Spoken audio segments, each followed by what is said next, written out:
Trust the process. I know it's hard. You're probably discouraged. These videos probably aren't getting the views you feel like they deserve, especially for the freaking amount of work that it takes, because video is the new public speaking. It's hecka hard to learn.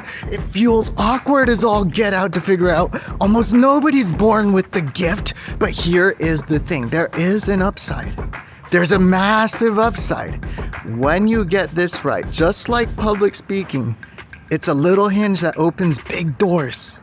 Good stuff happens when you master this process. But I keep saying that word, process. Trust the freaking process. Why? I finally finished reading Atomic Habits, and if you haven't read it, there's a reason people have been hyping this book up to you forever. And yeah, if you're like me, you probably didn't want to read it because you knew it'd be like, telling you to brush your teeth or to focus on putting on one sock at a time. Simple stuff that you know you should be doing that kind of sucks. Nah, it is so much more than that. Bro, you don't even know. BT dubs, if we're just meeting, I'm Ed Oyama, the business coach. I'm focusing on marketing and messaging, but lately the message is you tell yourself that I tell myself, because that's the real stuff. That's the most important message. We gotta convince ourselves stuff, fam. But the reason YouTube and content creation in general can be so freaking discouraging, at least for me, is because I'm focused on the outcomes, which is not the way to last. It's not the way to stay in the game long enough to get some wins. In the best-selling book, Atomic Habits, author James Clear says there's two kinds of goals. One is the outcome goal. I want to lose 20 pounds. I want to get a viral video. I want to make my first million. And that's cool. I mean, people tell us to do this, and that's great. It's a great vision goal. It's a great mission goal kind of thing. We got to have big goals, for real. On the other side of things, though, it's really hard to measure. It's really hard to make progress when that's the only guiding light. It's like knowing what the destination is, but not the road. When you don't know the road to get you to the destination, you're going to end up in the desert. You're going to end up in a trash heap. You're going to end up in the ocean. There's a lot of bad places you and I could end up not knowing that, right? The second kind of goal is called a process goal. What are the steps we need to do to reach that outcome? A goal built on those steps is a process goal. For example, if my outcome goal was to lose 20 pounds, which I did this year, by the way, you know what my trainer told me to do? Eat only vegetables for 21 days. Well, a little bit more than that, but it was mostly vegetables. Seriously, Joseph, why? But hey, can't argue with results, and like he says, you can't outrun a bad diet. Outcome goal, get a video with 5,000 views, and guess what? It happened. I finally got a 5K video. But if I just make another outcome goal, get my next 5K video, get my first 10K video, you know what I'm gonna feel? I'm gonna feel like trash every time I make a video and I don't make it. The process goal that gets me there is to make one video a week for the rest of the year, or 2 videos a week, or upload 100 bad videos, which is actually my real goal. And I guess last week's video don't count if it got 5K views. Let's say that's a win, because I feel like it's a win. A win's a win, fam. But we need process goals and we need outcome goals. Both, they work hand in hand. If there's no outcome goal, the process goal feels kind of pointless.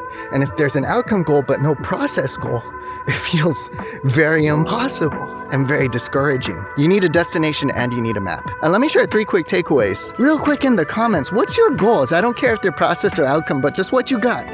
What you thinking about? What you want right now in life? Put that in the comments. I believe in the power of calling your shot. When you put that out there, something weird happens, right? Comment if you think I'm right, or if you think I'm wrong. But 3 takeaways for you. 1, fall in love with the process. This is probably the most important piece. Make it fun for yourself. Don't make it a crappy journey. Make it a good journey. If you wanted to go to Japan next year and you hate the water, why would you take a boat? Take a plane. Get that plane ticket, right? Make your process one that you actually enjoy. And that brings me to my second point. 2, play winnable games. Granted, you gotta know yourself for this to make any sort of sense at all. I was playing Smash Brothers with a couple kids under the age of 10 last week, And listen, I ain't played Smash Brothers since Nintendo 64. You feel me? They asked me which Smash Brothers you play. I played the first one. I didn't play anything after that. I was like, wow, there's a lot of new characters in this. Ken from Street Fighter's in this? Oh, let's try that. And I tried playing with like all the new characters and I just kept getting destroyed. But then I decided to change the game. Let me play with a character I actually remember from the first game, Pikachu. That's right, Pikachu. And then I played my game, dodging and just landing quick shots here and there, avoiding the other players until I could squeeze a shot in. And you know what finally happened? I finally won one round. It was so gratifying. I lost like 12. But hey, friend, content creator, why are we trying to make content that we don't even enjoy making? We have choices. You can choose, I can choose. Don't choose to make content that is just a grind for you. I'm not. And that's been, honestly, that's how I made 12 videos in a month last month. Side point, do not lose your takeaways, always put them down.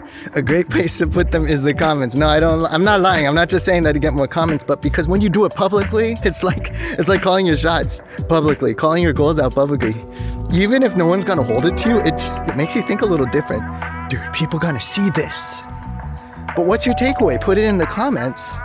The expression deepens impression. It'll help you lock it in so that you actually remember and get going on that. But for real, winnable games. I tried making a super long vlog about my first ever paid keynote in a business context last week. Oh man, I shot a Sam Sulek style, the most viral vlogger ever. I shot a video in that style. 30 minutes. I actually shot the whole thing. I mic'd myself up. I took footage of the actual speech. And at the end, it just tired me out thinking about editing it. So you know what I did? I didn't edit it. I didn't publish it. It's still on this card. Maybe I'll make it, maybe I won't. But I knew that if I overthought making that video, I wouldn't be making my next video, which is this one, the one that I could make today, the one that I could get out and get published now. 100 bad videos. No faster way to really get good at YouTube. I gotta make progress on my process goal, not my outcome goal.